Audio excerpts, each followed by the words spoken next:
brief introduction. Good morning, everyone. My name's Ken Graham. I'm the clerk to the Renfrewshire Integration Joint Board. I'm taking this unusual step of just doing a very brief introduction before the formal start of the meeting, and that's because we've reached the stage of the change to the chair of the IJB. I wanted to make sure that everybody fully understood what was happening in relation to this important step.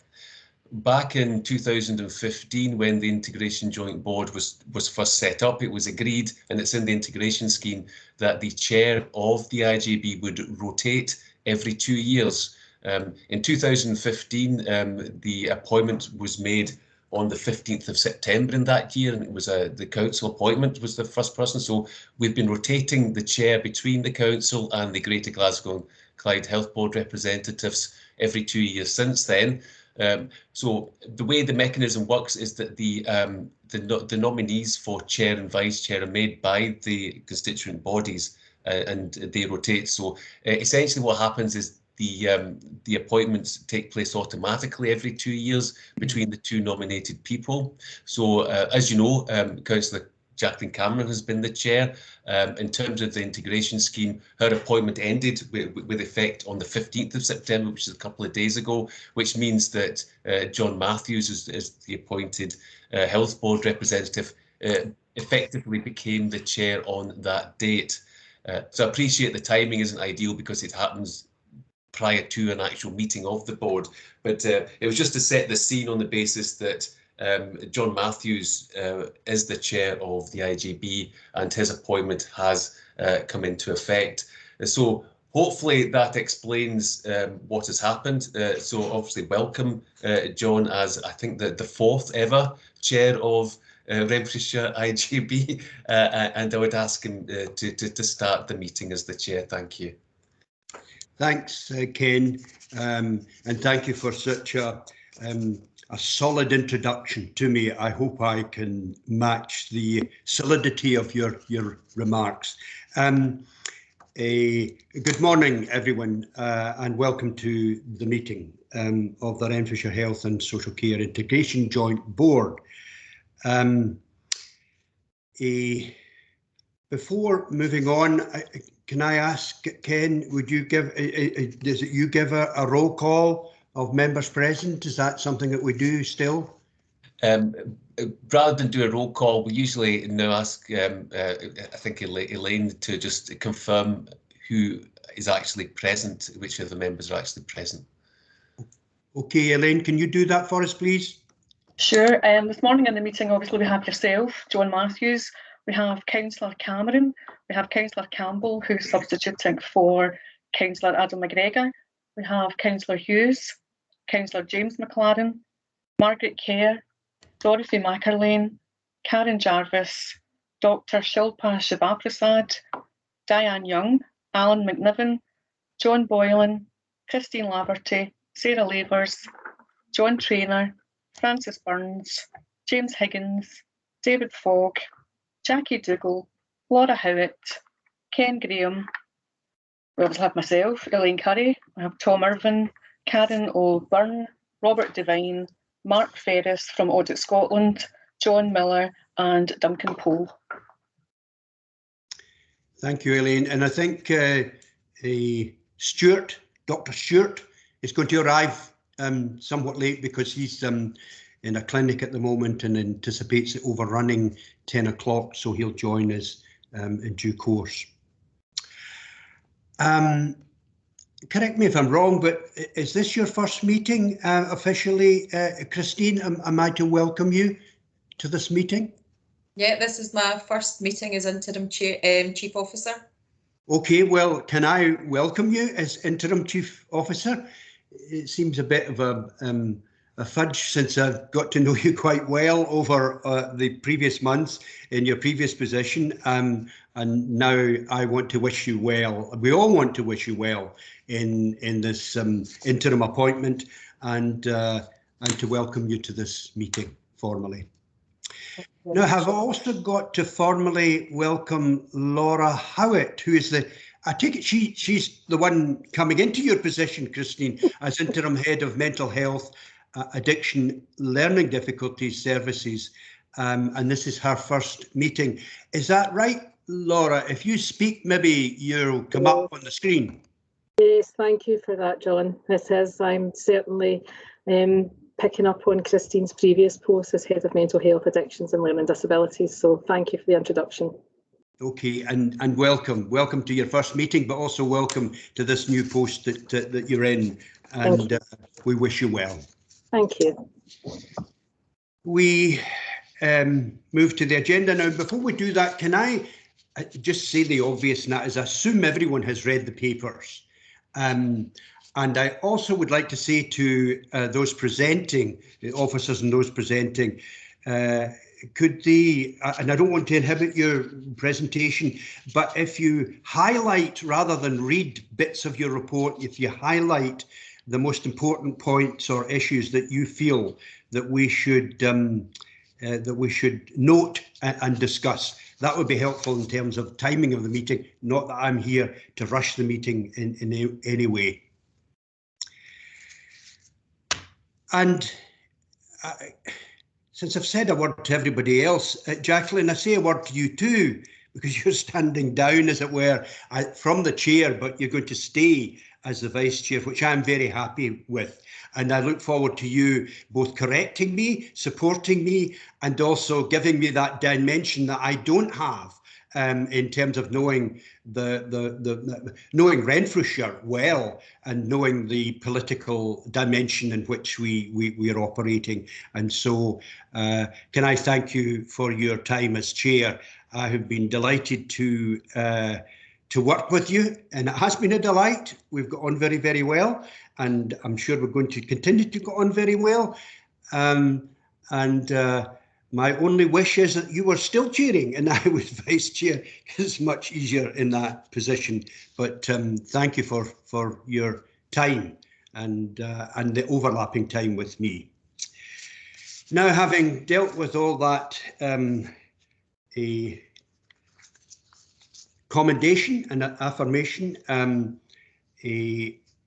I note that Annie Hare has been appointed as a non-voting member of the IJB on the trade union side. Is that right?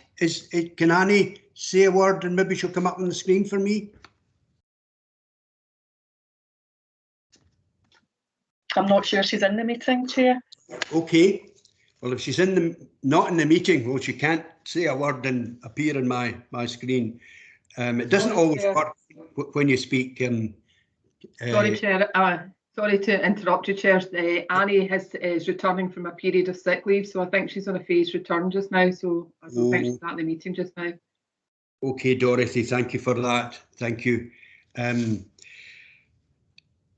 Now, this is where I want to come back to you, Ken. Is it about, because we're at the appointing the chair and vice chair of the audit, and is that where we are?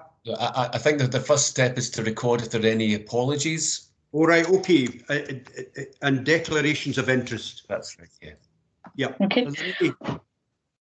Chair, I've received apologies from Stephen Cruikshank, Councillor Adam McGregor, and obviously Dr. Stuart Sutton is going to be late. And it may be obviously Annie Hare's apologies if she's not able to attend. Okay.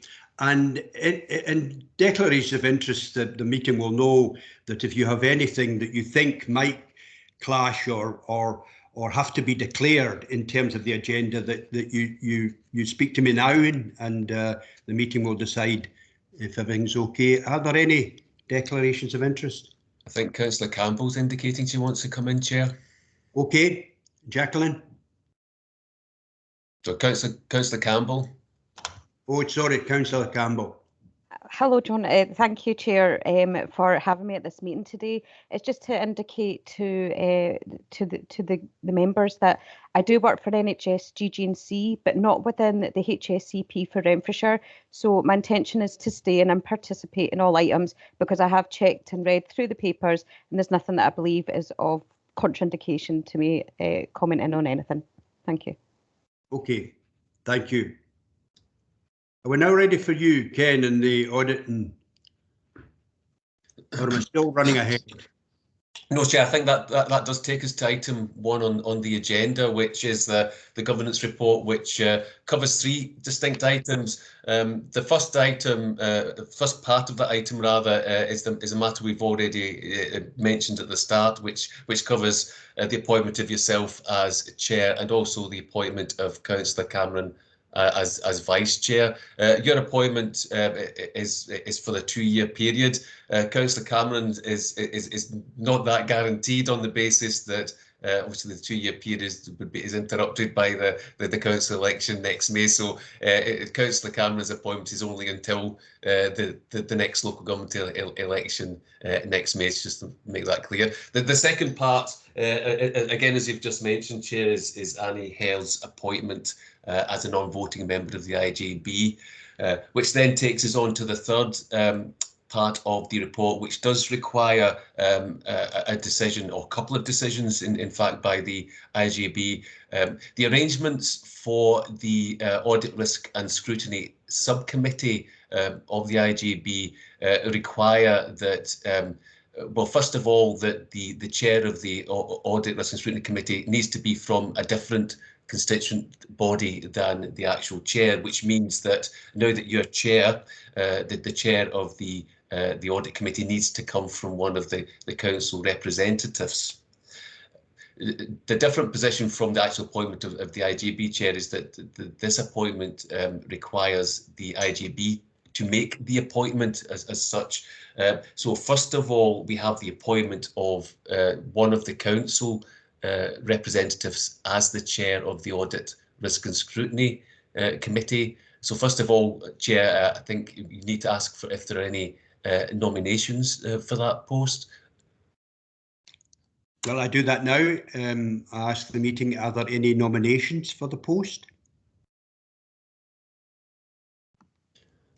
Councillor Cameron has a hand up.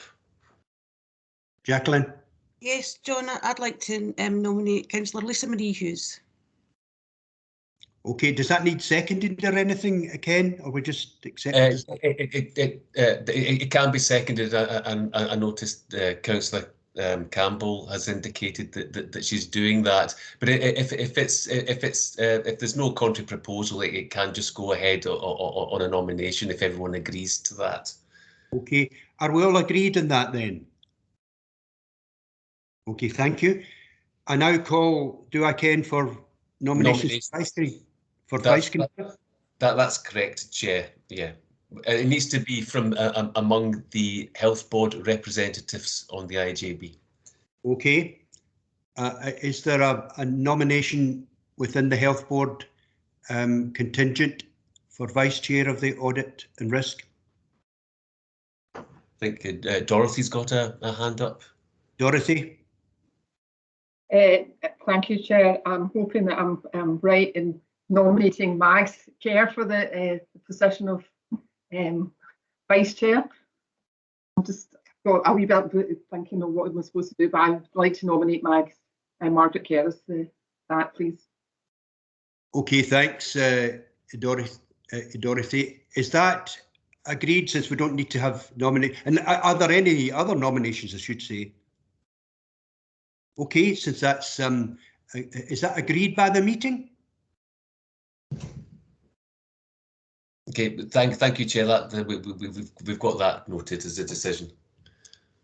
Okay, and now we move to the minute. Am I right, Ken? We move to the minute. That's correct. That's the next item on the agenda. Okay, do you want me to read the pages out? Ken, would I do that, or just assume that people, which is preferred? It's a matter for yourself, Chair. I appreciate different people do things different ways, so you can go through it asking for agreement page by page, or you can ask if everyone's agreed and whether they're happy to agree the minute. Okay, can I ask if there's anything that anyone disagrees with the minute in terms of its content and accuracy, or do we accept it as a true record of the previous meeting? Chair, I have something to say, please. Councillor McLaren. Thank you. Thank you, and can I take this opportunity, John, to welcome you as the new chair? That's great. I'm wondering about that bike behind your back all the time. Does it move? It does get used occasionally. I was on it last night. Okay, so if you become contentious at any time, not for a moment that I would think that, I'll tell you to get on your bike. Ah, very good, very good. I like your jokes. So I'll continue. The minutes of the June meeting. On page 17 of the minutes was item 11, just to seek some clarity on the part B there that was decided. I've had a constituent approach me with concern about this. It's about the developing models of care. The original report talked about 3 options for self-directed support. And this seems to have raised concerns with some carers. Option 3, where the HSCP is responsible for arranging services, is being discounted by the Scottish Government. So I'm just on to, can I get some assurance that going forward, using the SDS budget to have the HSCP provide support will still be an option? And why does the Scottish Government appear to discount option 3? So just to seek some clarity on that, please. Okay, thank you. Christine, is that one for you? Laura's going to come in, Okay. John. Yes, there are 4 options under the self-directed support, 1, 2, 3 and 4. And the option 3 is not where the HSCP or the council would provide support, it's where the HSCP would arrange it on behalf of the person who has made that choice, rather than them arrange the support themselves. Mm-hmm. James, so is that okay? That will continue to be, pardon me, that will continue to be an option. And is the Scottish Government playing that down? Are they not wanting to continue with that, or is that okay? No, that's written in the legislation, Councillor McLaren, so that will remain as long as the legislation is in place. I'm sure that'll be good news to them. Thank you very much for that.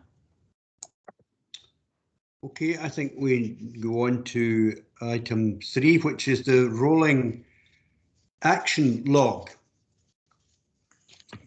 Who speaks to that?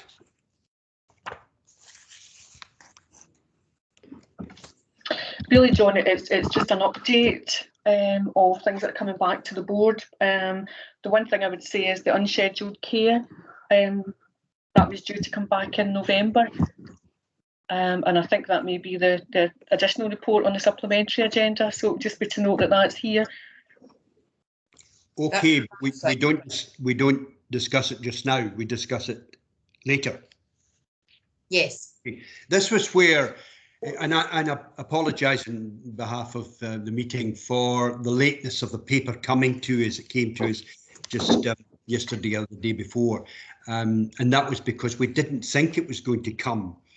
We wanted it to, we had planned it in the rolling action log, and then it did become available because there's an urgency for all the 6 IJBs to discuss and agree this for it to go forward through the Health Board back to the government, I understand. Is there anything else, Elaine, in this, other than to note or to ask anyone if they have any comment to make? Yep, no, I have nothing further to add, Chair. Okay, and there's no other hands up. So we come to item 4, and that's you, Christine, the Chief Officer's report, please.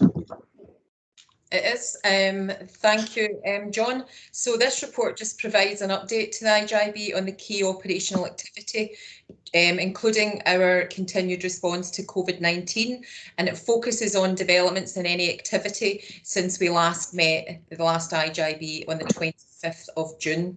So there's a lot in the report, and bearing in mind what John has said, I don't intend to go through it in detail. However, as always, happy to take any questions. I would like to draw your attention to the updates on the vaccination programmes and the restrictions that we are currently operating under. We are also seeing some increased demand for some of our services as a result of the pandemic, and I know we've spoken about that before. In section 10, you will see that there's updates from the National Records of Scotland, and that's on drug-related deaths, alcohol-related deaths, and probable suicide deaths within Renfrewshire in 2020. And we would really just, at this point, like to note the devastating impact on families when they lose a loved one in these circumstances. We also wanted to note the progress of our review of admin and business support services, and that's in section 11, with some detail in section 12 around actions that we're taking within our HSCP to address some of the increased demands and the pressures that we're experiencing across a number of our services. You'll note in section 13 to 15 that there's a number of policy updates for your information. And finally, it's not in the paper, but we just wanted to give you a quick update that in relation to the National Care Service consultation that I'm sure everybody is aware of, that it's not in the paper today, but we just want to assure you that work is underway to schedule a development session for members, and there will be a requirement to convene a special meeting of the IJB to consider a response. And that's likely to be near the end of October, and further details will be communicated as soon as that's possible. And again, happy to take any questions. Thank you, Christine. Are there any questions from the meeting? Margaret, and then I think Jacqueline. Okay, Margaret, I'm afraid I'm having problems with my hands up. It's not. That's all right, John. I know what it's like. Sometimes it doesn't show you who's speaking, so it's Margaret Kerr here. Thanks, Christine. Thanks for that update. And my key question was actually about that consultation process around adult social care. So that's good that we're planning for that session, because I wasn't sure how we were going to feed into that. So thank you for that clarification. My question then is, do we understand at this stage what, if we do one response on behalf of the IJB, is that treated as one response, or does that carry greater weighting than, say, one response from a member of public? Because I suppose I'm just trying to understand, I'll be feeding in through this IJB, through the health board, but actually, does those count as two responses rather than taking account of the fact that it's got multiple people feeding into it? So I'm just trying to understand how it works. That's a good question, Margaret, and I don't know the answer, but I can certainly, so as a group of chief officers, we're meeting with the Scottish Government on a fairly regular basis at the moment, so I can certainly ask that question and get back to you. I think we appreciate that there's a lot of us in this meeting today will be feeding into a number of consultations, whether it's chief officer or council or the health board, etc. So I will ask that question and I'll get back to you, because I don't actually know the answer to that. What I can say is that although we will be looking to put a response in from our IJB, it's very unlikely that such a large, diverse group will be able to reach a consensus. So our response will need to reflect different opinions and different views as best we can. Thank you. Is that okay, Margaret? Can I just add that, and I sit in the Glasgow IJB, and we've had our development session. It was a very mature and a helpful one, and we'll planned another meeting because we want to capture all that was said and then bring it back, I suppose, to ask ourselves again, is this what we said? Is this what we heard ourselves saying? And then, as a result of, if you like, shaping that to our liking, we would then present that as our response to the Scottish Government. To your question, Margaret, someone else asked a question, which was, are we merely, there's the meeting, presumably, will they know that there's 92 questions in some detail? Some of them are strategic, they're all mixed up, some strategic, some very specific. And in those 92 questions, is it that we're trying to make them as best as we can, to make them as good as they can, or to add a question? Or are we actually entitled to put a response that says whether we feel this massive restructuring is actually necessary. And that's a different question altogether. And I think when we come to our own development session, we may well ask that question. Are we entitled to say whether, and I'm thinking of the, you know, the integration that's already taking place. I'm thinking of Christie. I'm thinking of all of these things that are standing out there, as well as these new proposals, and whether they are necessary or necessary to the extent that they're being proposed. Are we being consulted about that, or are we just being consulted to make things as good as they might be?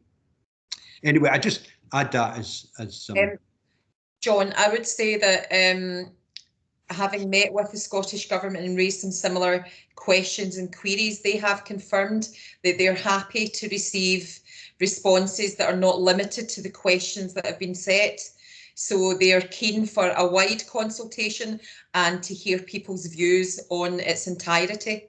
So that would be perfectly acceptable. And for us in the IJB, we can absolutely decide what we want to put in our return to the Scottish Government. That's helpful, Christine. I think elected members certainly will have opinions about that, and it's important to feel free to include those things and in our response, even though, and hopefully we will come to a mind on it that isn't disparate and less effective as a result of that. Any other questions on this item? Jacqueline wants to come in, and then Lisa Marie. Jacqueline? Thanks, John. Yeah, just to reiterate what's already been said about the National Care Service Review, I'm really glad that we're having a development session. It's too big a topic to deal with in an IJB, and we need to spend a good bit of time in this. The ramifications for the IJB and for local authorities are huge if this goes ahead as it's set out. And just as Christine said, just with other forums that I'm in, yeah, other people have responded, not answering the questions, but maybe just looking at the headings. And as you say, just saying specifically that they don't agree with the restructure. So I think that's something that we can look at as an IJB, definitely in our development session.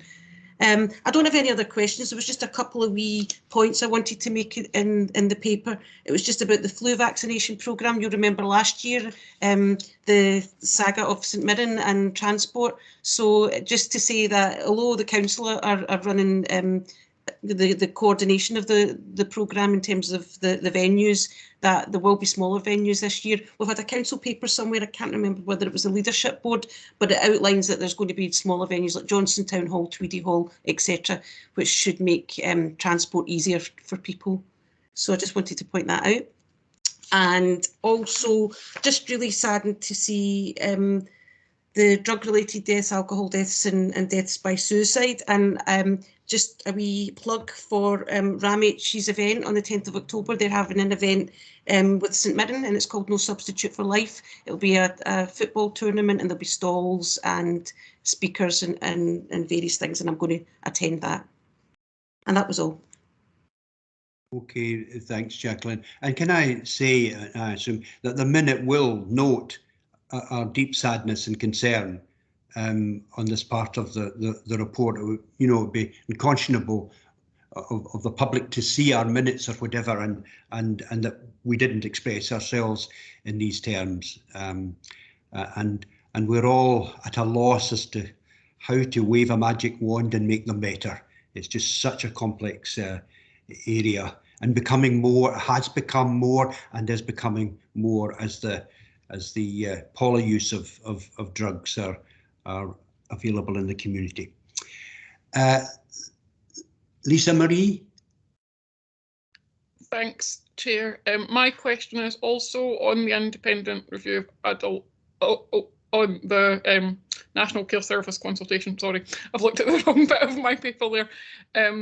And I largely agree with the comments that have been made. I actually think that it's our responsibility as IJB members to make sure that the HSCP submits a really robust response, because it will direct how care is delivered I'm a former carer and a former practitioner, and now a disabled person, so it will impact my life across a whole spectrum of things, and I think that will be the same for many people sitting here.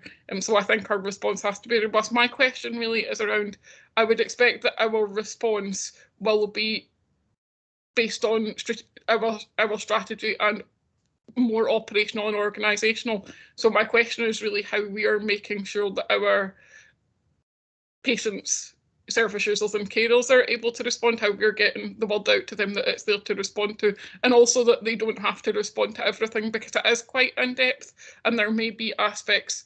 For example, there's an aspect on how you want support time to be delivered, and how we are making sure that they can respond to the bits that are important to them and just pinpointing people to it. Yes, thank you. Yes, it's important that people are allowed to speak to their particular area. I've obviously expressed a desire that our development session will take the wider picture into account, and that hopefully the government will listen to that. But there are individuals and there are people in the meeting, in fact, who will have particular interests, and it's important that these are heard and taken note of. I'm not seeing any more hands up, am I? Okay, we move on to item 5. Sarah, are you in the meeting? I hope you are. Yes, I am. John, I'm here. Are you happy for me to start? Yes, I see you now. Okie doke.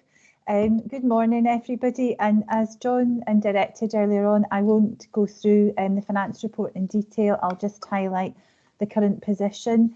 As it says in the report, the current projected underspend for the year is about 2.8 million. That assumes that we will be fully funded for all COVID expenditure in 21-22, and I have no reason to believe that wouldn't be the case. We've had confirmation from the Scottish Government to date that that will be.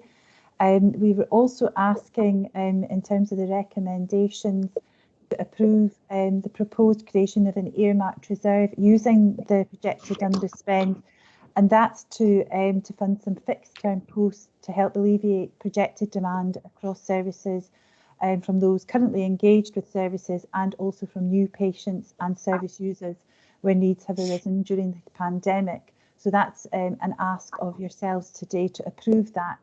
And the actual report is pretty much in line with what actually happened in 2021. The same reasons for the pressures and the underspend.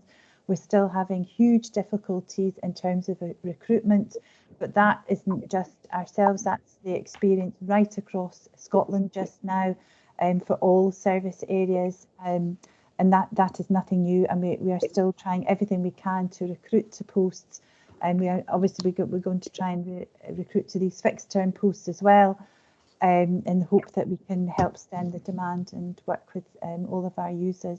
So I think other than that, I won't go into further detail. It's all detailed in the report, but happy to take any questions on any areas of the report. Thank you, Sarah. Other questions or comments from the meeting?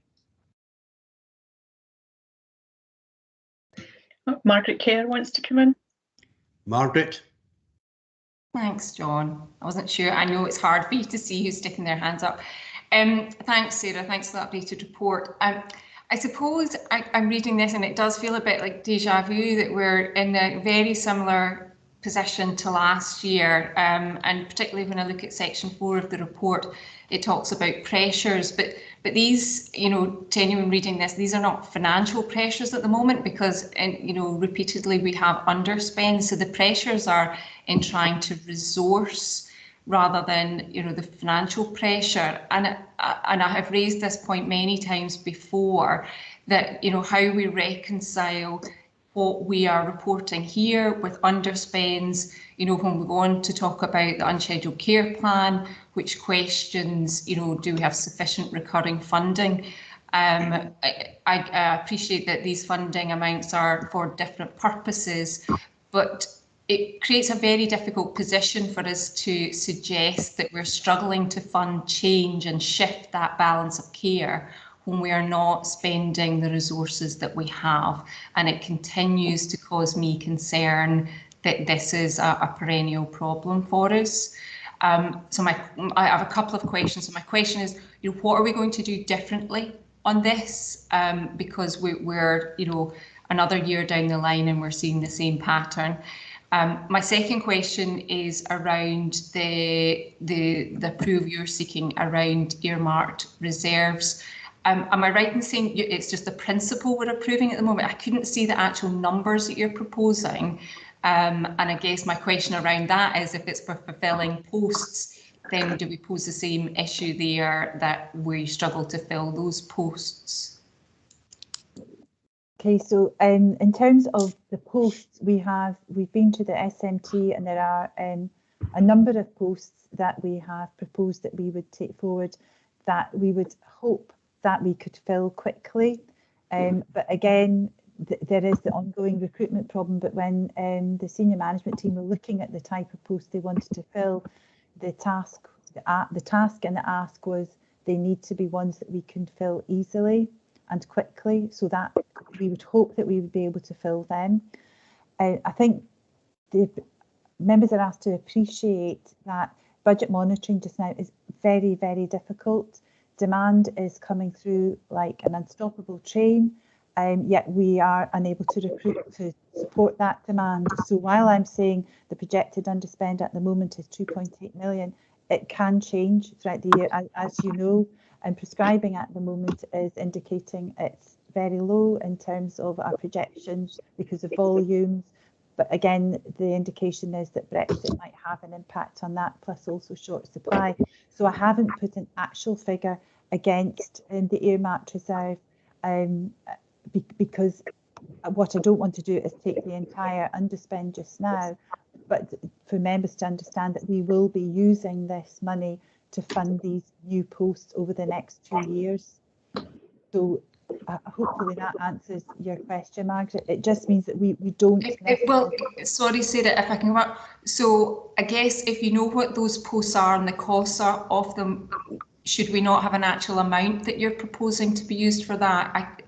Yes, I'm happy to do that. I'm happy to, because I think you're asking us to approve something, but it doesn't have, it's not quantified. Yeah, I'm absolutely happy if members wish to approve an amount, and that I would ask them to approve 2.7 million on the basis that we would have that. Chair, if that's okay, I think it makes it much clearer if we specify the amount in respect of the point we're discussing, rather than just a general point, if that's okay.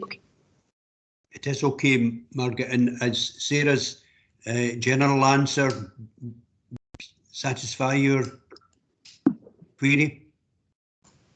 Yeah, on the reserves it does, and I guess my first point, I guess we don't have an answer to that, but I do think it's important that we can keep coming back to and challenging actually how we're responding to the underspends when our purpose is to provide services and shift the balance of care. So I think it's always right that we challenge that. I don't want to pick Sarah up on her wording, but I'm bemused that we find the easier and the more the easier appointments, and that we go ahead and recruit in those areas, when in actual fact our general message has been that it's so difficult to recruit at every level. That we've actually got easy areas that we can recruit in. It comes as a surprise to me. John, they're not so much easy. They're not easy. They're easier. There are more people out there in some of the specific posts that we can actually recruit to. But some of our mental health posts, for example, we are continually struggling, and the same with in care at home. We are just trying to identify any opportunity we can to help to manage the current demand, and that was the ask of the SMT, and we continually on a daily basis are striving to actually fill these posts, so we welcome. I can maybe come in and give you a little bit more detail on that. So the exercise that Sarah's describing with the senior management team is we were really clear. We have got a number of challenges of filling certain posts, and we're continuing to try and fill those in a whole range of ways. But we wanted to look at was there any other opportunities, you know, to look at different, and we've talked about this before, John, to look at different skill mixes, tests of change, you know, to do something a bit different than what we're currently doing. So we wanted to, so the discussion that the senior management team had was, don't just ask for additional posts if we can't fill the posts that we've got, so that we wanted to make sure that fixed terms solutions might be tests of change, looking at things a bit differently to actually enable us to, as we move forward, to be able to make sure that we've got the workforce that we require. So it was a bit of a different exercise than just more of the same. It was looking at how we do things differently.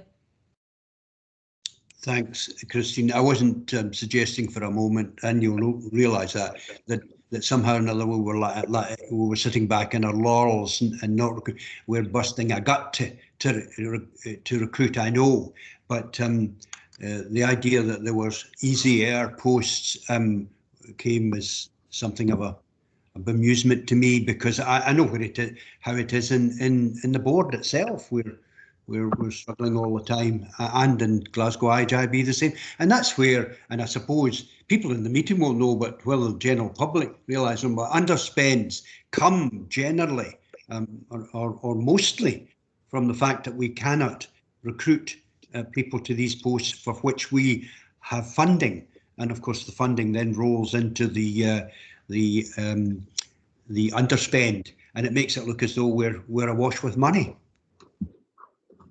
Are there any other questions? Dorothy's looking to come in, and then Ken. Right, okay. Dorothy? I think Mags has covered my points, or some of the points that I had in that as well, because I was concerned that we were signing money there without an amount and also a timeline on it, because that's important, as well as we know how long that reserve is there and how long it will be kept there, and when it would be moved back into general reserves if there is funding still remaining. Probably the same thing as Margaret about the resource, because the issues are the recruitment and retention for staff here, keeping the staff in posts that we have and supporting them there, and thinking how we can do that and deliver the services differently and make sure that we have that support. Sorry, I'm getting a lot of feedback. I'm not sure if it's some people aren't muted. And how we work with the service to do that, because this has been a very challenging time. We're seeing staff really struggling to keep here. There's a lot of stress within the services and the pressures, and also there's, you know, we have an ageing workforce, so how do we attract and make sure we get those young people in, and how do we do that? But that's not going to resolve our issue quickly. So maybe that reserve and what you're doing is about how we future-proof going forward. And look at different ways of attracting, recruiting and training people into those roles to do that.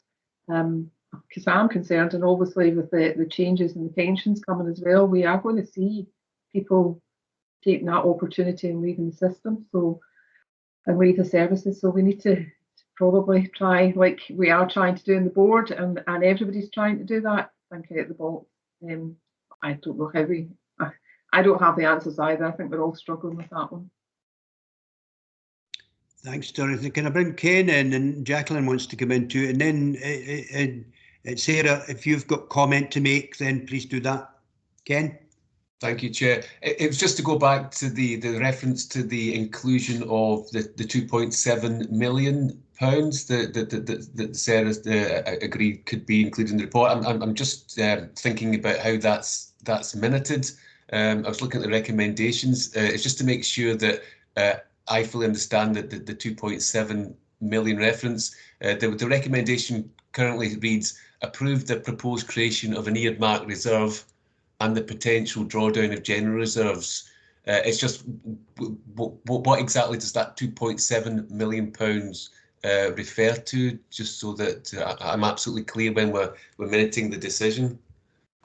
Okay, so Ken, if we actually change the wording to approve the proposed creation of an earmark reserve of 2.7 million, okay, and the potential drawdown of general reserves, that would stay the same in case we required more than the 2.7 at a later date.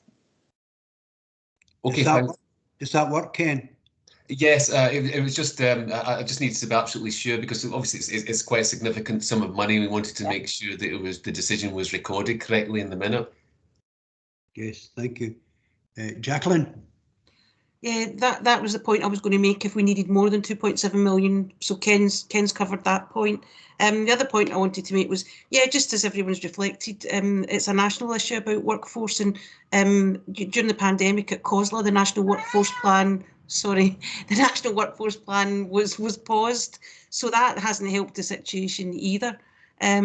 We've got a health and social care board coming up in a week or two, so I'm going to ask that question. I've not got the papers yet, but I'll ask what's happening with the National Workforce Plan. Do you want her to introduce the cat to the meeting? Listen, this cat, she's kept me up all night. She's driving me insane. Iggy, she's 22. Oh, she's 22. Well, we excuse on the grounds of age. Sarah, before we put the proposal to the meeting for agreement, have you anything more to say? No, it's just that, you know, I'll continue to keep the board informed of the position and let you know how we're going on with the recruitment as we go through the recruitment for the fixed term posts. But bear in mind that they will take, you know, it takes some time to recruit to posts, and that the earmark reserve will sit and be visible to the IJB. And the intention would be it would be over the next 2 years that we would draw it down as required. So, you know, that, I suppose that's all I can say at the moment. We are endeavouring to recruit constantly, but as you can hear from everybody on the board today, it is a national problem that I can't personally resolve. Okay, Sarah, if there's no other comments or questions, can you just repeat the short wording that that will go in the minute? Yes, absolutely. So members are asked to approve the proposed creation of an earmarked reserve of 2.7 million and the potential drawdown of general reserves per section 9.5 of this report to fund fixed term posts to help alleviate projected demand across services, both from those currently engaged with the services and from new patients and service users where needs have arisen during the pandemic. Okay, does the meeting agree to that? Okay, thank you. We move on to item 6, strategic plan. Is Frances Burns meeting? If she speaks, she'll come up on my screen. Good morning, John. I'm here. Good morning. Good morning. Okay, this paper provides an update on the progress to develop the next IJB strategic plan for the period 22 to 25, in line with our statutory requirements and also the approach that the IJB agreed at the meeting in June 21. I would just draw members' attention to a couple of things, in particular the work we've done to develop a framework for the strategic plan, and particularly the plan on a page approach, which can be found as an appendix to this report. Also, the move and focus towards themes and outcomes rather than the traditional chapters for each care group in previous plans, and also how we are managing the uncertainty in which this plan has been written in, and our approach to that. Just for IJB assurance as well, I just want to note that this framework has been developed and is being continually refined by wide stakeholder engagement with all care groups and other key stakeholders. And the strategic planning group have been fully involved in this process and really positive about the approach we've taken to date In particular, they have noted our commitment to meaningful engagement and partnership working. So in terms of next steps, we will bring a consultation draft to the IJB for approval at the November meeting, and this would serve as a trigger for the formal consultation process over December and January. Happy to take any questions. Thanks, Frances. And the paper's nice and short, and it's got the next steps, and it has the recommendations, which we'll see what the meeting thinks. Are there any comments or questions to Frances? I think Jacqueline and then Lisa Maria have both got their hands up. Okay, Jacqueline, you go first. Thank you. Thanks, John. Yeah, Frances has already pointed out 5.5, the feedback about meaningful engagement and partnership working, which I think is really, really positive. And I sit on one of the subgroups, the social isolation and loneliness group, so I attend that. And yeah, it's very clear that they feel meaningfully engaged, and they're very enthusiastic. It's a really, really positive group. And I thoroughly enjoy attending that group.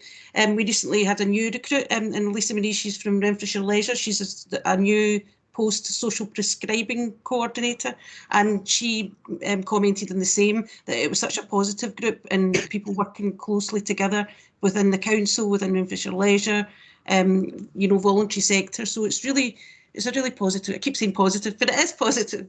And yeah, I just wanted to reflect on that. Jacqueline, positive is good. We can't get enough positive. And now, was it Lisa Maria and then Frances? Okay, go ahead, Lisa Maria. Thank you. Thanks, Chair. I'm going to be comment, not a question person here, but just to note that I think it is a very short paper, but it belies a huge amount of work in the background. I'm aware, because as Jacqueline says, I'm the chair of Renfrewshire Leisure, and every officer that sits on one of the aspects of the strategy tells me how much of a positive experience it is and how they feel their opinions are valued. And this is maybe a declaration of interest point because I'm talking about Renfrewshire Leisure, but you know, I think we can give significant value, and the partnership's really, really welcomed. We need to work together. And just to say, and this will surprise no one, I really love the plan on a page. I think that strategies have to be readable to people, and I think in the past, organisations have perhaps been guilty of writing documents because they want to give all the information they possibly can, but it becomes unintelligible to people, and also people maybe just don't want to read it if there's lots and lots. So I think seeing a very clear plan that's very nicely designed that people can read easily is great. So just thanks for the work. That's fab. Thank you, Lisa Marie. When I ask officers and those presenting to be brief and to assume that we've read the paper, and to highlight the things that they think are significant, that our attention should be brought to. Praise is not to be limited. If we're going to say well done to an officer or a presenter for a paper, then I think that's to be welcomed. Every one of us likes to be affirmed from time to time. And now, Frank, you're on my screen. Just very briefly, I'd like to commend the clarity and the conciseness of the report. It's very good. Thank you. Frances, did you get all of that commendation? I picked it all up, but I don't deserve actually all the credit. You'll recognise that there's a huge team effort behind this, and I'm very fortunate to have a really strong team of dedicated officers, and particularly over the summer months, and also people like unpaid carers and a number of other people have really given their time generously to this. And I suppose it was just one thing I wanted to highlight, and I really welcome the positive comments, but And while it's all been positive, I just wanted to share that some of the conversations in these groups have been pretty challenging and taxing, and tested us and what we're doing. And I hope that that's where the positivity comes, that they don't feel in any way like tick box, and they're actually tackling some of the really challenging issues, some that we don't have answers for everybody on, but that we're listening and we're looking at the wide spectrum of pressures that we face and expectations from a range of people. So, but I know the team will particularly appreciate the feedback that they've had. Thank you. And I assume that you will take back the comments in the meeting that that were positive, because you know, we're great at managing by exception and homing in on the things that are not working. Rightly so. I definitely will, and we already shared. We were pretty elated with some of the feedback we got from the strategic planning group as well, and that was shared with the team as well. So it's always great, particularly 18 months into a pandemic, when people are tired, to be able to share some positive feedback. So thank you very much. Good. Now, Francis, we like you on screen so much that you're on the performance framework. Are you? Are you going to take that in item 7? Yeah, I just wanted to know, Christina had her hand up. I don't just. Oh, I beg your pardon. No, that's okay. It was just to, you know, follow on from what Francis had said. I chair the strategic planning group, and our planning group has continued to meet throughout the pandemic. And I know some areas haven't been able to, but I think it's testament to the commitment from a whole range of partners and carers and organisations within Renfrewshire, that over 40 people attend that meeting on a very regular basis and participate. So we are in a very good position in Renfrewshire, that we have very wide participation. And, you know, so what you see in terms of a strategic plan or any of the papers that come here have got a lot of input from the people that we serve.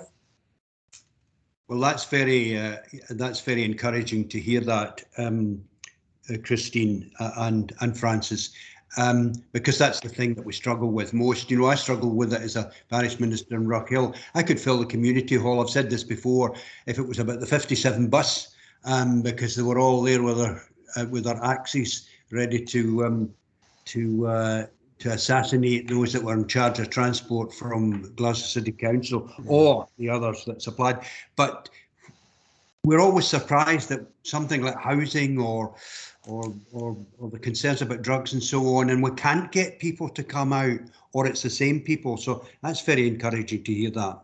So well done to those that are involved in making that happen. And we're just noting this, Francis, the report. But we go on to item 7 now. Is it you still? Yeah, that's me again. Thanks. So this paper sets out the proposed. Oh, apologies, Lisa Marie Hughes is coming. Hi, Lisa. No, I was just too quick off the mark, Francis. I do have a question, but I'm happy for you to speak first. I just wasn't sure if it was about the strategic plan. Okay, that's fine. So this report sets out our proposed performance scorecard and framework for the coming year for IJB approval, and there's just a couple of areas that I would draw members' attention to, particularly changes to the format of the scorecard from what you've previously received. Firstly, we have moved the scorecard from setting it out by the 9 national outcomes to the RAG rating, so to the red, amber, green, and we hope this provides a very simple and transparent way for members to have an oversight of our performance across the areas. We've also in recent months reviewed all our indicators and which indicators are included, and also the targets that we set, and that's involved our senior management team, where we have collectively reviewed to ensure that the targets we set are a stretch but are realistic too. But I would ask members just to note what they already are aware of, the real uncertainty that COVID brings and the challenge that presents in forecasting for a number of indicators, and the yet fully unknown impact of COVID longer term. We have also in the report just provided rationale, which I hope makes sense, around the areas where we don't feel it's appropriate to have indicators, or we don't have indicators at this point. And then just finally, section 9 of the report hopefully reassures the IJB on how we use performance reporting at all levels of the organisation to inform decision making and continually improve the way that we monitor, review and improve our services. So happy to take any questions. Thanks. Lisa Marie, you've already indicated you want to ask a question. You want to come in? I do. I have 2 questions, Chair. So my first question is, I'm happy for the indicators that are being removed to be removed. The reasoning for that seems sensible, but given that some of the periods in which they've appeared stable have been very unstable, given that we've been going through the pandemic, I would just like some verbal assurance that we'll be keeping a really close eye on that, in case any of the trends change. And then in terms of 2 of the red RAG, I also like the new structure and system for them. I like a RAG system. I think they're nice and clear and we know where we are with them. In terms of items 6 and 7, so carers accessing training and carers with completed adult support plans, we're low on that. I suspect some of that, a significant part of that, is due to COVID, but I'd just like a wee bit of detail on what we're doing around boosting that. In terms of training, I would assume some of that would be virtual training, but just what we're doing to make sure that we get on top of that really quickly, because I think we would all recognise that carers have really been at the rough end of the pandemic with significant more pressure on them than they already had. So it's just to make sure that in tricky times we're supporting them as much as we possibly can. Okay, are you happy, John, that I just answered those questions? Yeah. Okay. Unless you want to group them, because Michelle Campbell wants to come in and I'll, but let's see how it goes with you answering them one by one. Okay. I'm happy to provide assurance that if there's any variance, significant variance in the indicators that we've removed, that they'll continue to be monitored by our senior management team, and they would be brought for the attention of the IJB if there was any significant variance. So I'm happy to give you that assurance, and the assurance that those, because they're not appearing on the scorecard, does not mean that they're not monitored. They will continue to be monitored elsewhere.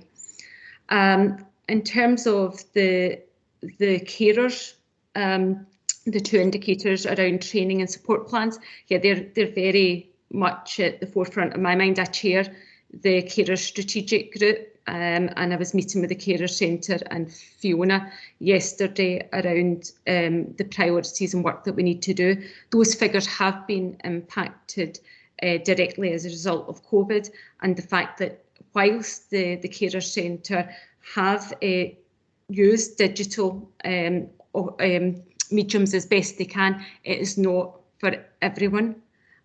So that is something, as restrictions ease and options for them change, then we will look to prioritise, and you'll note that we've set a higher target, recognising that we need to do more in those areas. So that's, I hope that reassures you. It does, thank you, Frances, and I think you're right. I think we need to be ambitious, so I was pleased to see that. Okay, thank you. Okay, and Michelle?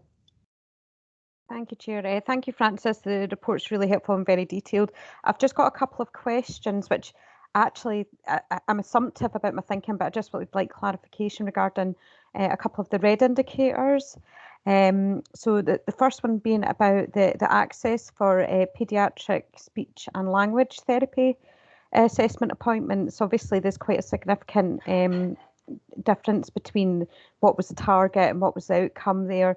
Now, I'm making certain assumptions here in my thinking, which is COVID impacted, be it through sickness or having to have other priorities, but it's also is the staffing issue part to play with that.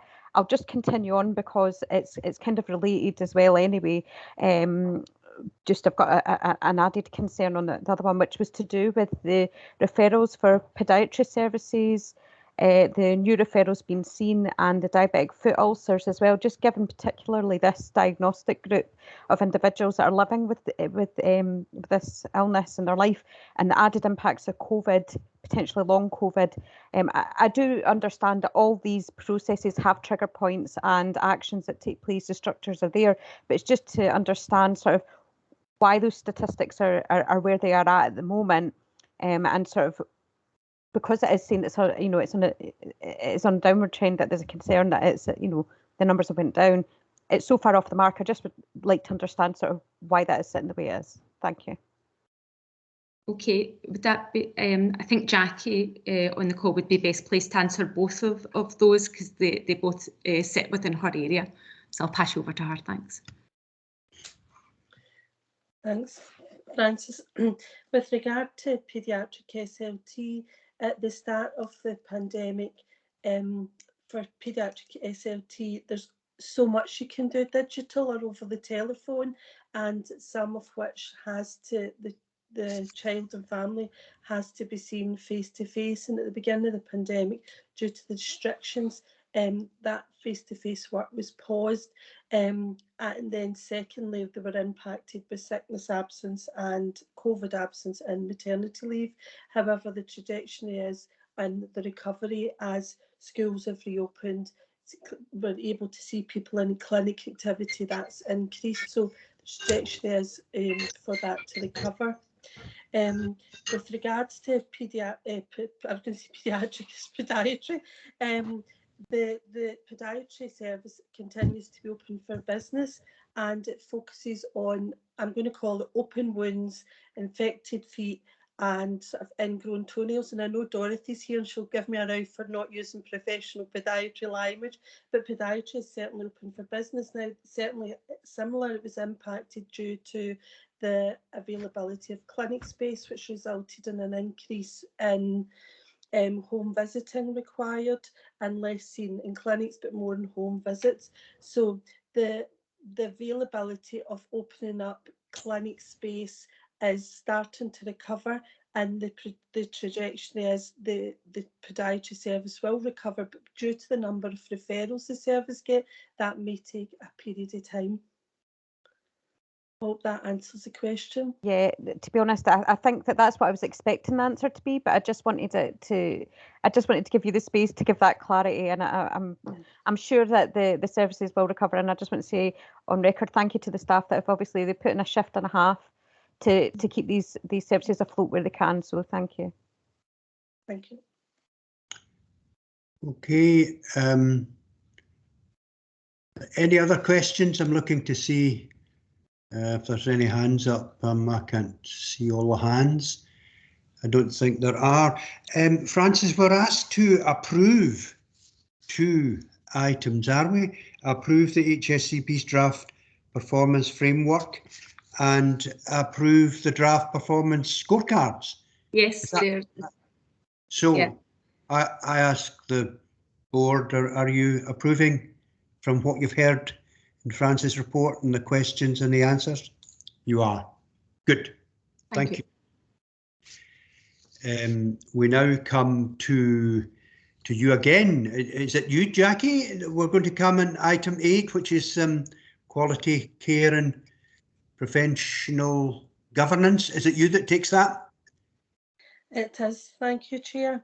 As you've indicated earlier, we have to be short and concise, and we won't go through the report in detail because it contains quite considerable information, but overall the paper provides a comprehensive range of evidence to demonstrate the continued delivery of our care governance across 20 and 21, and there's a number of items detailed under that, ranging from incident management to public protection to contract management to professional registrations, all detailed in the report.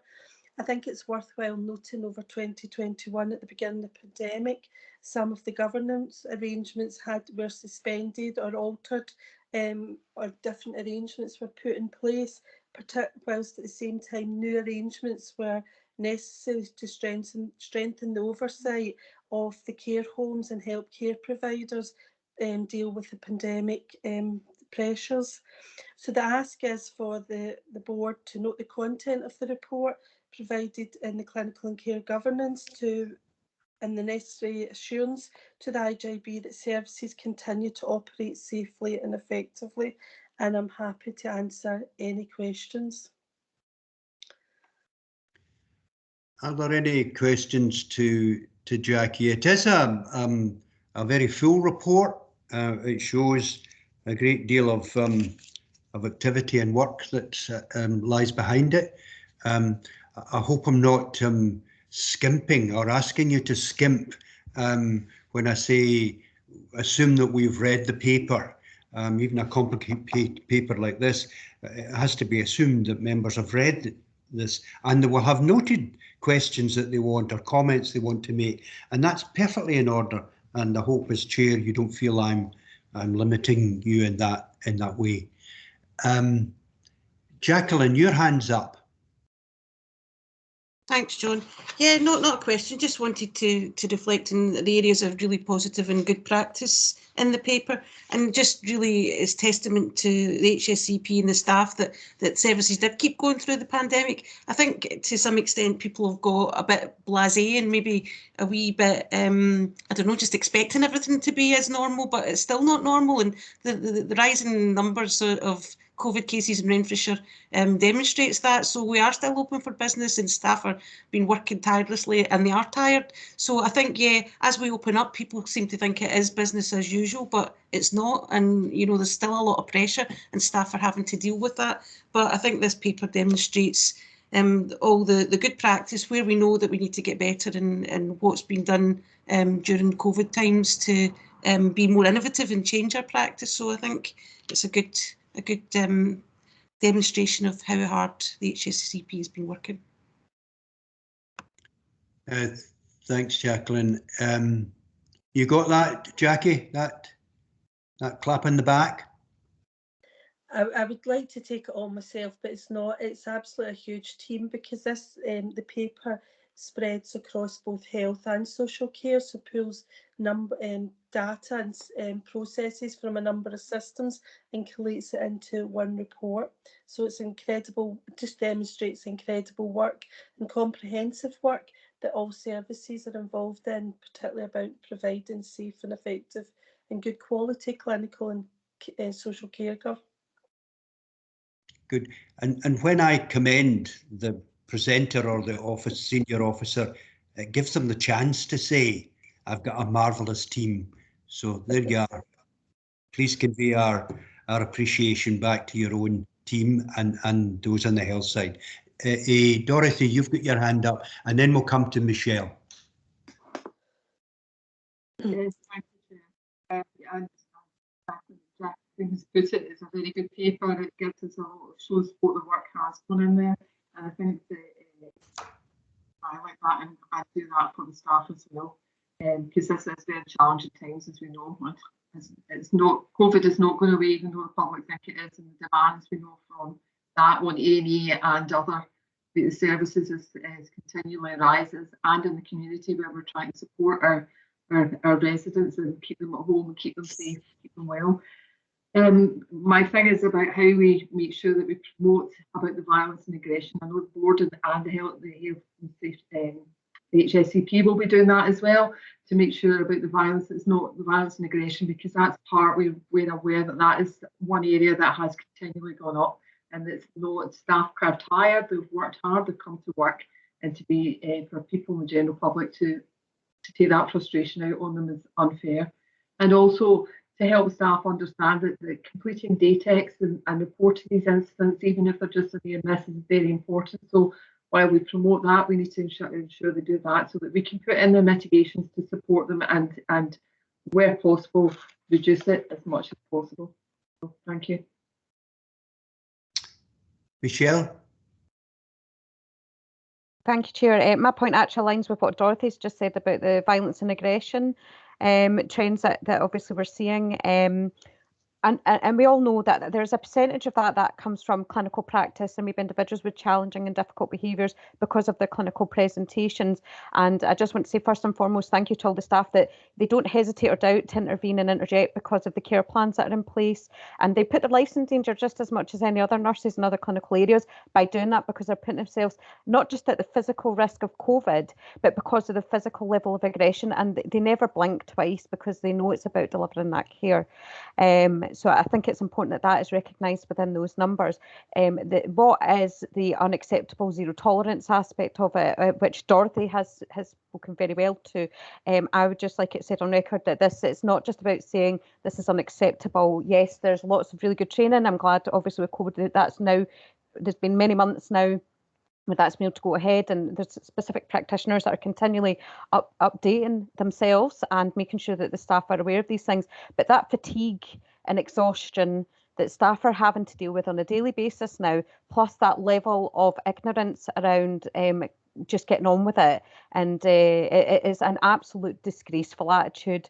I won't accept it. When I have any constituents who try to express that sort of view to me, they get a rather short shift from me because it's just not fair on the staff. We've had conversations today about retention of staff, getting staff into these jobs. You can't ignore the stats because these are things that put people off from coming into the job sometimes, or ability for when you're talking about the turnover of staff as well. These are all factors that impact on these things, and I think that it's heartening, and I have every confidence from people who are in this meeting, having had conversations with several members over the years about this sort of issue, that this is an issue that is continually kept at the top of the agenda to discuss about the impact on teams. So from the clinical teams all the way up, thank you for the work that's been done on this, and let's continue to say no to accepting that in our services. Thank you.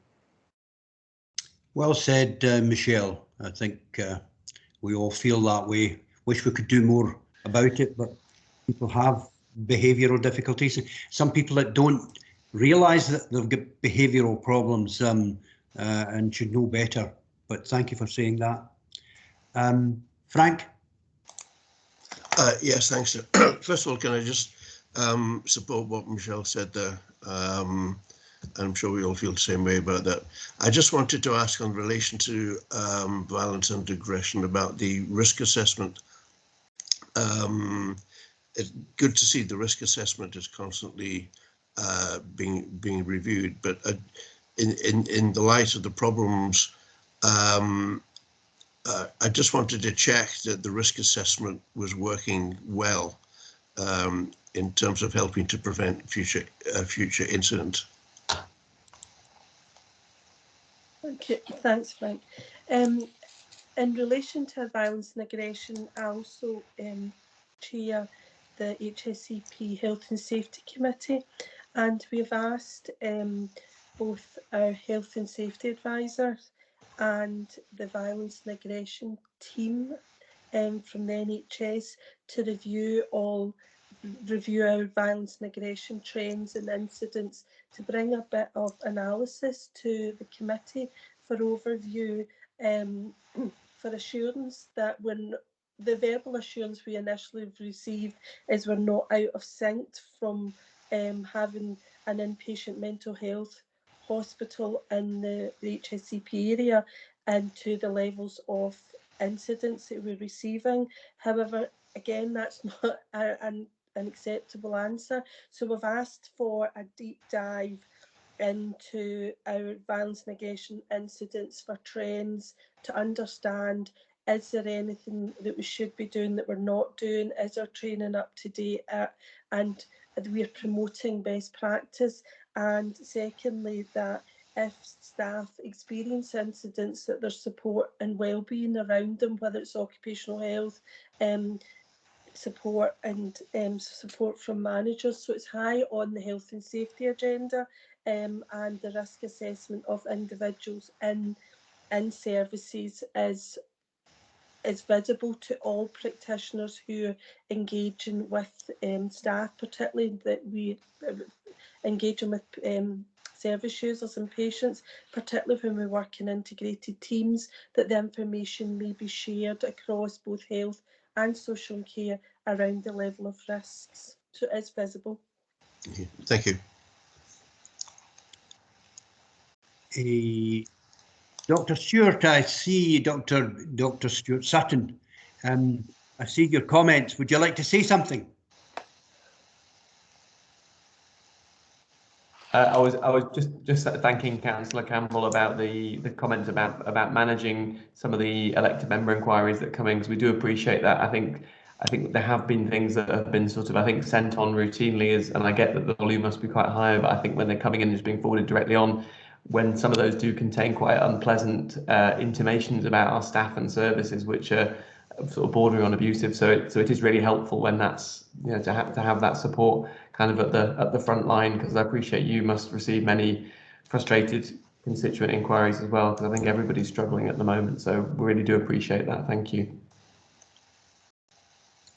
Good, thank you, Stuart. It's good to note these things, highlight them in our meeting. I'm always conscious that if anyone looks back on what we discussed, that important things are highlighted and commented on and recorded. So we're asked to note all this work, Jackie, and we want to thank you and the people that are in your team. So thank you. Frances, we come back to you for the winter plan. Yep. So I'm bringing this year's winter plan, the draft plan for IJB approval, and members will appreciate that this is a very live plan that will continue to be monitored and updated over the coming months. There's just a couple of points from the paper that I would highlight. One which we've discussed and over a number of the papers today, and it's just really the challenging and uncertain environment in which we are preparing for our second pandemic winter. And you know, members will appreciate this comes on the back of 18 months of pretty sustained pressure across the health and social care sector, and it's just to highlight that continued need for us to be able to flex and adapt our response to these circumstances. And I would say that particularly in light of the increasing demand and the staffing issues that have been already discussed throughout today's meeting. I would just also, for reassurance, highlight that this plan has and will continue to evolve in discussion with both Renfrewshire Council and the NHS, because it's critical that our plans align and complement each other, but also recognising the interdependencies between the plans and the necessity for multi-agency working in the coming months, given the pressure on resources. And then just the final point I wanted to highlight is that we're changing our focus within my team and across the partnership towards effective business continuity planning and reviewing our processes. And this is in light of the increasing trend we're seeing where we don't just get wind peaks seasonally at winter, and recognising actually that there have been periods of quite sustained pressure that have come at other points out with the winter months, and that we've experienced that even in the pre-COVID period, but nothing's brought that home more than the COVID experience. So updates on that review of our business continuity work and testing a range of scenarios so that we're equipped to deal with them. That work will come through the Audit, Risk and Scrutiny Committee. So happy to take any questions. Thanks. Councillor McLaren. Yes. Thank you, Francis. Last year with the flu vaccination, I received a lot of complaints and with the programme and how it was run. People were being asked to travel on public transport to get into the towns to get their vaccination, and they weren't happy about that. I'm just hoping that we can get it right this time and have maybe more localized vaccination centres. I'm not sure if this has been touched on already, but it'd be good to get some assurance that if there's any change to the format from last year, and how will this be communicated to the public, please? Okay, this was touched on earlier by Jacqueline, who was highlighting that there is a change from the approach taken last year, and that there will be provision of local clinics to provide this. I don't know, Jacqueline, if you wanted to pick up on anything else, given it's the council. Yeah, just James, I was saying earlier, James, it's the council that are going to be coordinating it this year, and so it'll be Gordon McNeill's team. So I think they obviously learnt lessons from last year and have looked at a more local solution. So I think the paper was in the leadership board, so you'll find the papers there, but it'll be halls. No, I don't know where I saw it then, but I'll have a look. But it's the halls like Johnston Town Hall, Tweedy Hall. I'm specifically thinking about my area, but I don't know where the other venues are, but I can find out from the council papers. But yeah, they've certainly looked at it. And I think Christine had mentioned that Gordon was also talking to McGill's buses about it, because, you know, obviously even at that, there's some issues with transport, but that's an issue for McGill's. Jackie, do you want to come in? You may be aware the eligibility for flu vaccine that this year has expanded to over 50s. So the cohort has increased in numbers, and the delay in communicating out is because the government were awaiting a GV. I always get the names mixed up. The GIVC, is that right? GVIC announcement of whether there would be a third or booster COVID vaccine, which actually only got announced earlier this week. So the GVIC, or whatever that group is, has made their announcement, which has been ratified by both the Scottish Government. So what then has to happen since then is there has to be an instruction from the Chief Medical Officer out to the board to instruct us around the third COVID vaccine, which we're just waiting for. So the planning is in very advanced stages. Well, there's a range of plans, because it's whether we were administering flu only or whether we'd be offering flu and COVID at the same time. So that's why the communication has been delayed out, and we're waiting from a clear steer from the government, which came earlier this week, but we're still waiting to receive the instruction.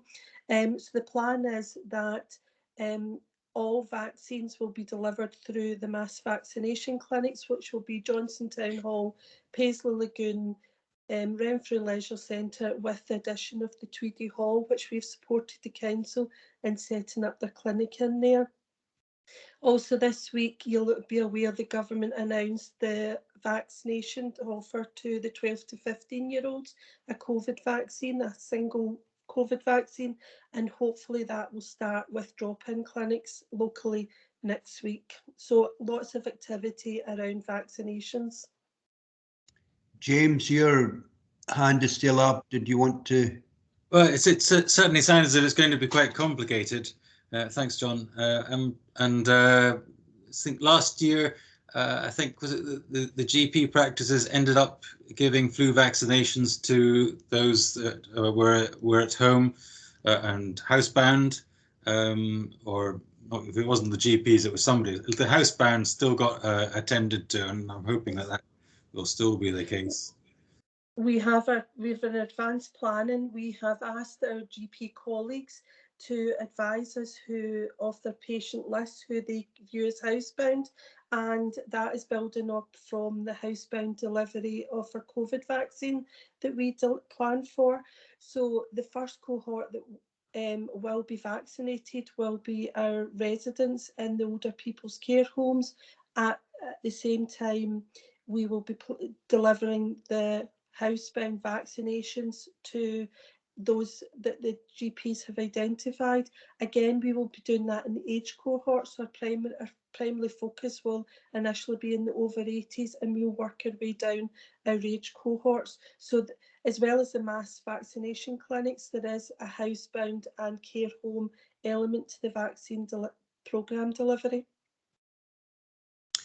Lisa Marie, you had your hand up. Thanks, John. Yeah, I do. Just to say, obviously, we are going to be asked to approve the plan. So I just want to say that I think it is really robust, recognising that, as Francis has said, we have made this plan. These plans could change tomorrow based on what we're told about vaccination. Obviously, Jackie's got a good bit of the detail just now. Our leisure centres are the places that a lot of the vaccinations are being done, and staff are ready to go when they need to. I am very much hoping, as Jackie said, that we can administer flu and COVID vaccines at the same time, because I just think it would be easy for constituents. But yeah, just to say that I think the plan is great, and also Francis spoke to the move to more of a business continuity model at the audit committee last week, and that was really well received, because I do think we have to recognise that COVID hasn't gone away. We are probably going to be in a situation where things are up and down pretty frequently through the year. So it's not that winter is the worst time, so to speak, and everything else is fairly level. So I think it's a positive move generally, and I support the plan. Okay, thank you, Lisa Marie. Dorothy, your hand's up, and so is Michelle. Dorothy first, please.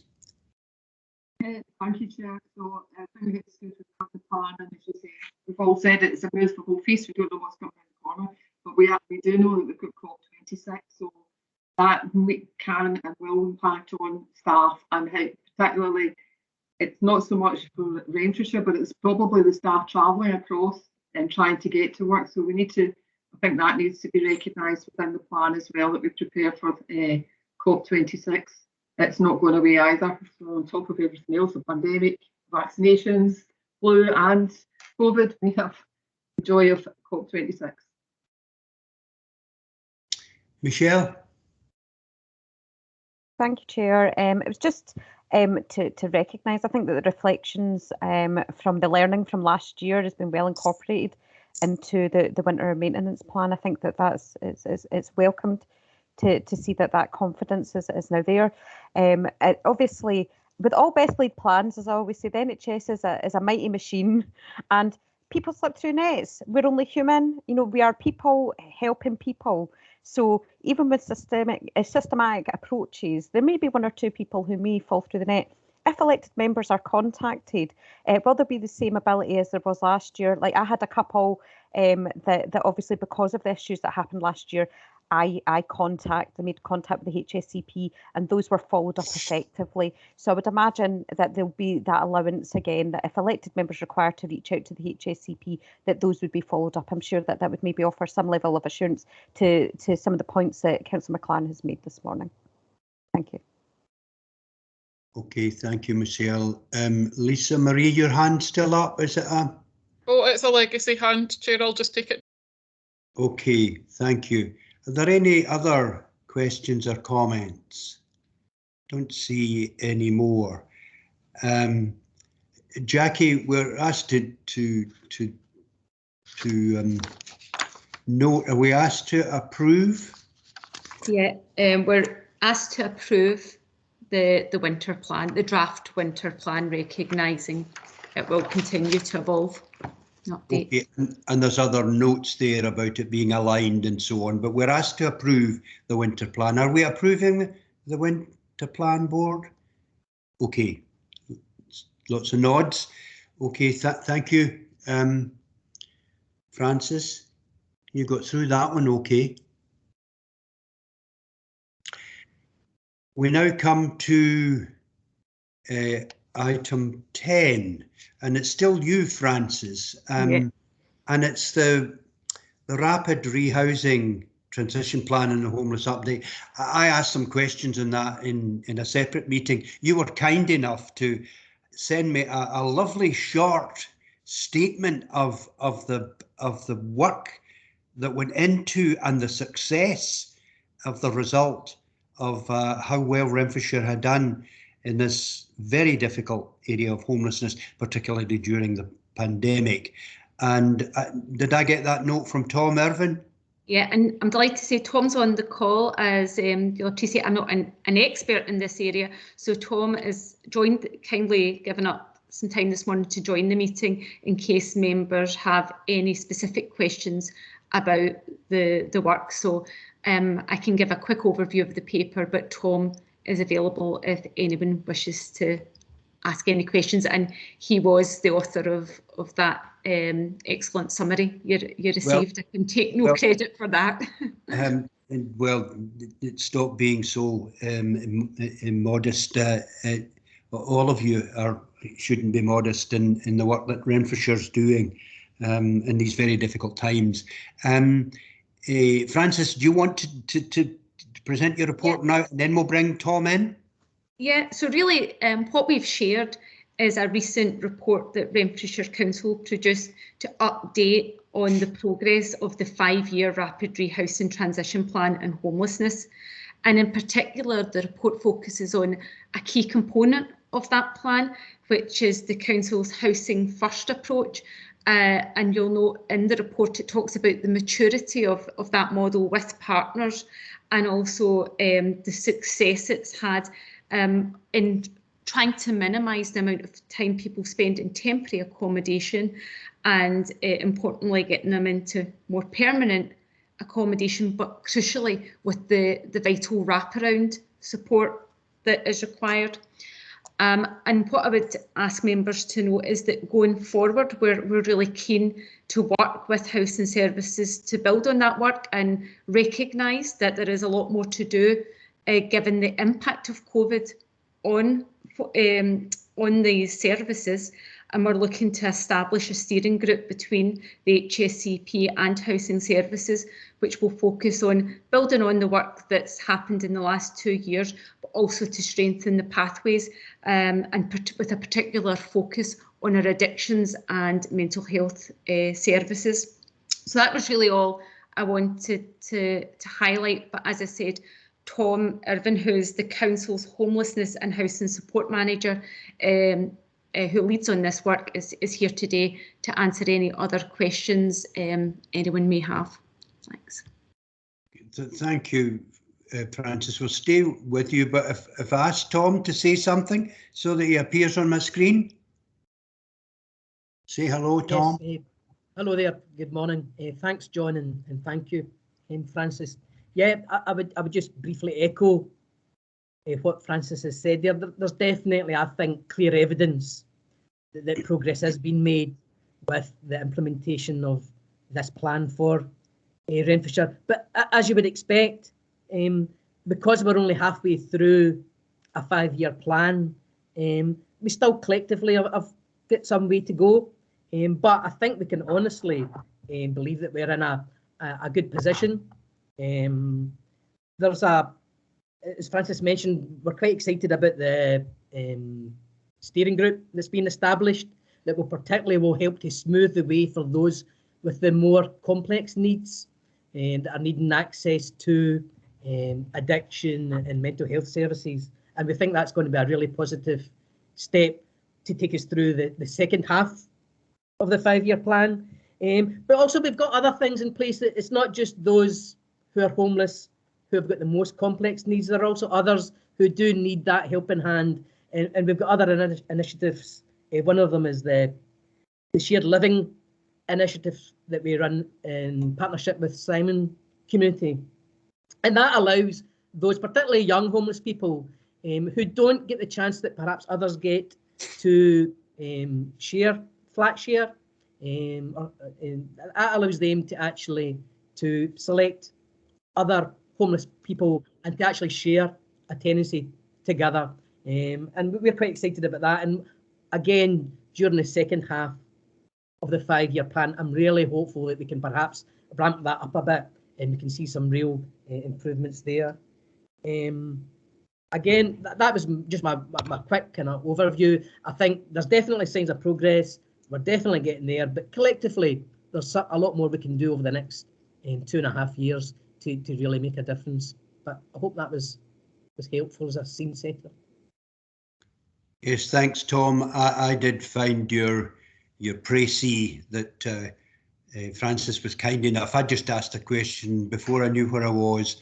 I had this very nice and helpful précis of the report, which is in detail, and so it should be in detail, because people who are involved in this work need to know the things and be encouraged by them and challenged by them.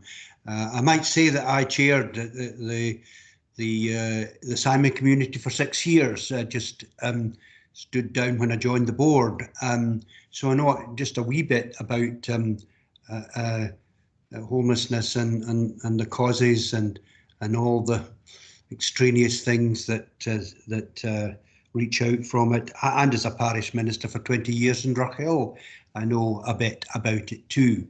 But the one thing I don't know about homelessness is I've never been homeless, but I just have, I'm a big teddy bear when it comes to seeing people in that kind of difficulty, with all the other things we know that go with it in terms of drugs and family abuse and so on.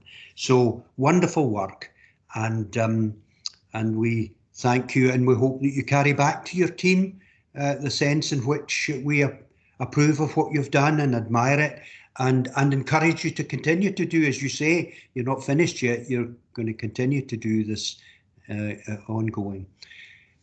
So well done, Francis. And are there any questions? Yes, Michelle wants to come in, and so does Jacqueline. Chair, I think that Councillor Cameron had her hand raised first, just out of fairness, and I think Councillor Hughes as well. So I'm quite happy to wait in the pecking order. Well, she's certainly very important, Michelle, and we'll bring her in now. Oh, thank you. I'm blushing. Thanks, Michelle.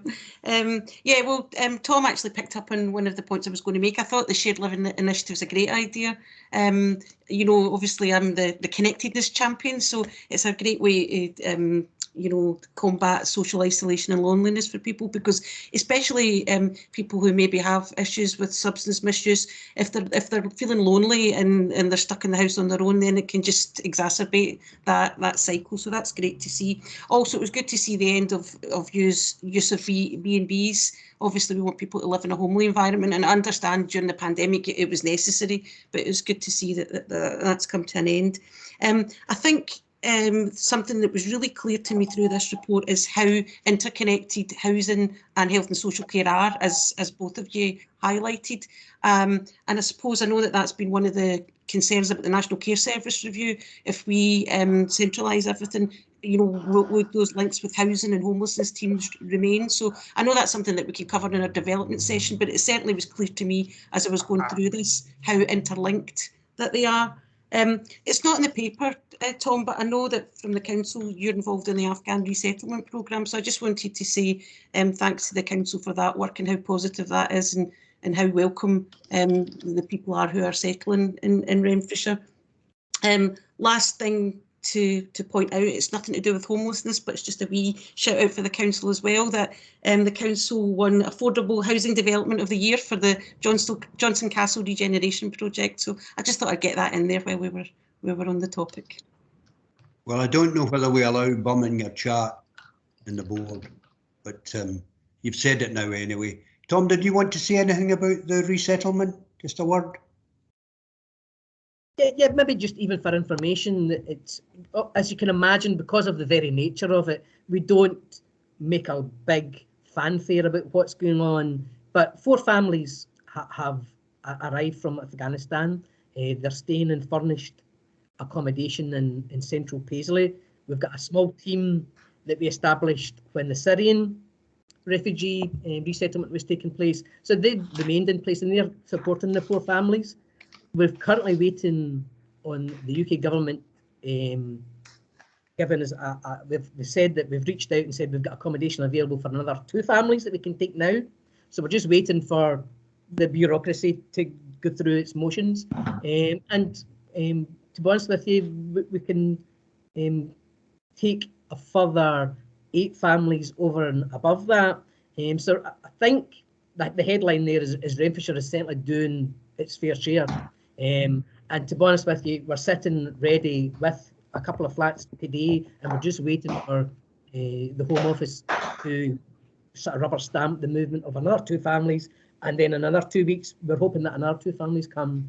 And so far it's went really well. The families are happy, they're content, they're being supported, and they're making their plans for whether they remain in Renfrewshire. I know one of the families are hoping to move elsewhere where they've already got links in place, but certainly just now it's been positive and good, with no issues that the families are experiencing that can't be helped with the team that we've got in place.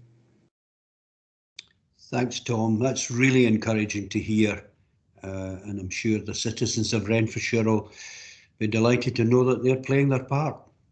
Michelle, you've been patient. I would like that noted for anyone who thinks otherwise. On other occasions, I'm going to put that on a mug. Thank you very much, Chair. It's really more to share a point, because I think this is, for me, it's personal, this whole point. My own family had to flee Idi Amin's dictatorship in Uganda. My grandparents fled in the 1960s, and it was, although a relief to leave the level of violence, that the threat to their family, they left homes. They had 1 suitcase between 5 children. It became 7 afterwards. But you know, to imagine being settled with a home, having that life, and then having to just leave it, just leave everything. There's one family portrait. People underestimate the importance of photographs that they have in their families all the time. It's something that it hits my heart really closely, because of, for me, I view my family as having been the success story that we see. We see all really horrific situations that occur, and sometimes when things don't work out, but there's never a report about when people flourish and the supports that went into doing that. My family were really lucky. Now, unfortunately, back in the 60s, you arrived off of a plane and you sat in an army base, you know, until there was an ability for you to be housed. So it was 2 years of living basically in a shell with nothing more than a sheet separating you from the other family. And then they moved into a house where somebody had gotten a house, and it was a 2-bedroom. So you had 2 big families living in one house down in England for a period of time. And my family didn't know what was going to happen, where they could be. And they were blessed that thankfully over in Fife, there was a house that had come up, and the Jewish community had extended their hands out and said, we have this house available. And obviously local authority had assisted through national government, and all the bureaucratic tape that Tom talks about. You know, that this was a huge deal. My gran still lives in that house to this day. She lives in that house. This is the house that made the beginnings for us to be able to move forward. And it's hard. You know, my mum was used to speaking Swahili and being around communities where, you know, there was different local sort of languages. She was used to having that. And then she was thrown into a whole culture shift and change, having to learn English, you know, and this is what these families are faced with right now. You know, so homelessness, even when you have solutions there, it's a really hard thing. I'm not putting words or thoughts into Tom's processes that his team are faced with, but it's not as easy as just giving someone a house and saying, thank you, there you are, you should be grateful. But some people feel overwhelmed by that, and they can become homeless because they feel rejected within that process in itself. And it's really important that we have this type of intervention where that well-being is at the core of what we're doing. So I'll make it short. I could go on all day, but I just wanted to really welcome this from a personal perspective and say thank you to all those doubled over efforts that have been done, and particularly in the very short time frame where this very acute crisis has hit. And I'm very proud of the work that Renfrewshire does around homelessness. I think that we've got a record to be proud of, and I want to thank also all the extended services around the HSCP who do the work to support that as well. Thank you. Thanks, Michelle, for that personal comment. I'm sure you're a wonderful example of the resilience that is in individuals and their families, and when they get support. And I take it that lovely Fife accent you've got is part of that help and recovery process. And we don't mind you telling us these things because they'll encourage Tom, they'll encourage Francis, they'll encourage the team that are involved in these things, that when they take opposition, and I can remember the Red Road incidents when they were receiving, their flats were being furnished and the furniture vans were arriving from the department stores, and the resentment that was there in the community, the anger and so on. And that's what the team are trying to deal with, as well as doing the best for the individuals. They're also trying to bring about that balance that shows that it's not preferential treatment. And I don't know, when people say they understand what it must be like to be in Afghanistan, I don't think anyone understands unless it's happening to them. So thank you very much. And I see, Lisa Marie, you're busy this morning, Lisa. Yep. I'm going to try not to cry after that from Michelle. The thing is, I know Michelle very well, so I will say, John, you're absolutely right that she is definitely an example of the success stories. But also, I've heard that story many times and it still gets me right there every time she speaks about her family. So I'm going to move to a very data-driven point, which I think backs up what she said. Just on page 123 of the report, there's a couple of data figures that really hit to the work that the homelessness team have been done, and it's that the number of council tenancies let to homeless applicants which were abandoned within a year reduced from 69 to 14 within a year. I worked in mental health and addictions social care services before I was a counsellor, and I know how hard it is for some people to stay within a home for lots of reasons.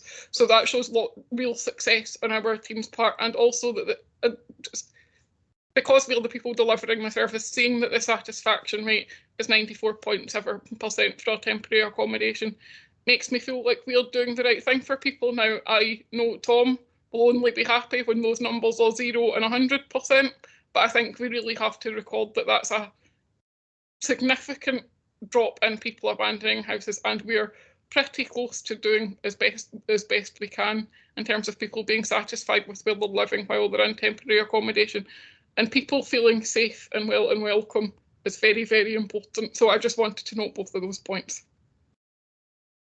Okay, thank you, Lisa Marie, thank you. And I've said, Tom and Francis, you take back the tone of this conversation. And it should be note the contents of the report with approval, because we really do approve and look forward to this continuing trend. So thank you. Well, unless the clerk tells me otherwise, I think I've made it safely through to the date of the next meeting, have I? You've got a supplementary agenda? Oh, there's a supplement. I just knew it was too good to be true. What the late report, John? Yeah, okay. And who's going to lead that? Karen is going to talk to it. Karen O'Byrne. Okay. Yep, thank you for that, Christine.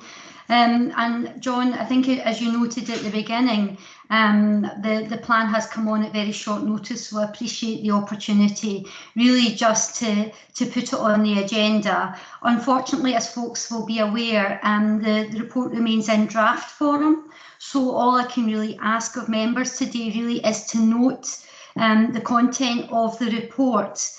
And also to note some of the work that's been going on. This work has been led by Glasgow HSCP, and they require to complete some of the work before the report can be fully signed off. And as members will be aware from the content of the reports are being presented to all of the IJBs across GG&C for noting.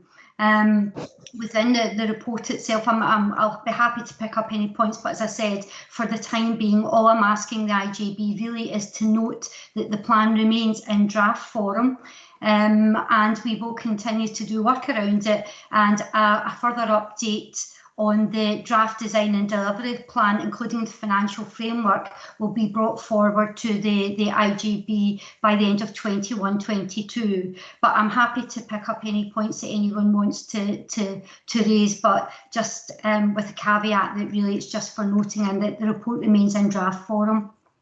And when you say it's for noting, if we note it today, do we get the opportunity to contribute? As you yes, we do. But at the Glasgow level, Glasgow board level, did we get the chance to make those comments known? Absolutely. Any comments can be taken through myself, John, and back into the wider Chief Officers group through Christine, and also into the unscheduled care delivery group through myself. Okay, Margaret Kerr. Thanks, John. Thanks, Karen. And it's maybe to your point that you're making there, John, it's on page 4.